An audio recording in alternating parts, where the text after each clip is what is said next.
Hello everyone. So இந்த வீடியோல நம்ம displacement time graph for uniform acceleration இதுக்கு நம்ம எப்படி ட்ரா பண்ணுறது அப்படின்றத பார்க்க போகிறோம். ஆல்ரெடி ஃபர்ஸ்ட் டூ கேசஸ் வந்து டிஸ்கஸ் பண்ணியாச்சு. ஸோ இங்கே வந்து car is moving with uniform acceleration. Uniform acceleration அப்படின்னா அந்த சேஞ்ச் இன் வெலாசிட்டி வந்து ஈக்குவல் இன்டர்வல்ஸில் வந்து நடக்குது அப்படின்னு அர்த்தம். இப்போ அதுக்காக தான் இந்த டேப்லர் காலம் உங்களுக்கு எடுத்திருக்கேன்.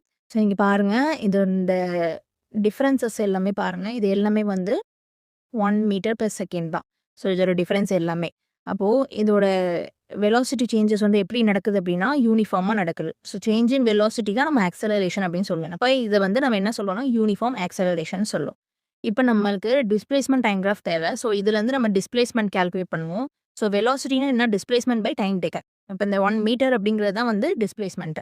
ஸோ இப்போ 1 செகண்டுக்கு வந்து எவ்வளோ டிஸ்பிளேஸ்மெண்ட் கார் கவர் பண்ணியிருக்கு, 1 மீட்டர். அடுத்தது 2 செகண்ட்க்கு வந்து எவ்வளோ டிஸ்பிளேஸ்மெண்ட்னா 2 மீட்டர் பெர் செகண்ட்னு வெலாசிட்டி இருக்குது. பட் டோட்டல் டிஸ்பிளேஸ்மெண்ட் எவ்வளோ, ஆல்ரெடி 1 மீட்டர் இருக்குது அண்ட் தென் 2 மீட்டர் கவர் பண்ணியிருக்கு. அப்போ 1 + 2 = 3 மீட்டர்.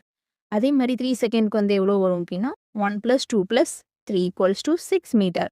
அண்ட் தென் 4 செகண்ட்க்கு வந்து 1 + 2 + 3 + 4 = 10 மீட்டர்.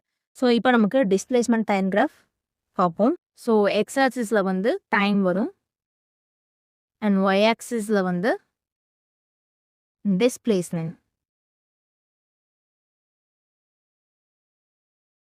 So 1, 2, 3, 4. 1, 2,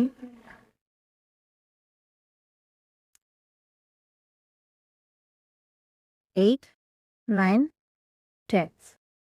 ஸோ இப்போது 1 செகண்டுக்கு வந்து நமக்கு எவ்வளோ டிஸ்பிளேஸ்மெண்ட் கிடைக்குது, 1 மீட்டர். அடுத்தது 2 செகண்ட்க்கு வந்து 3 மீட்டர் கிடைக்குது.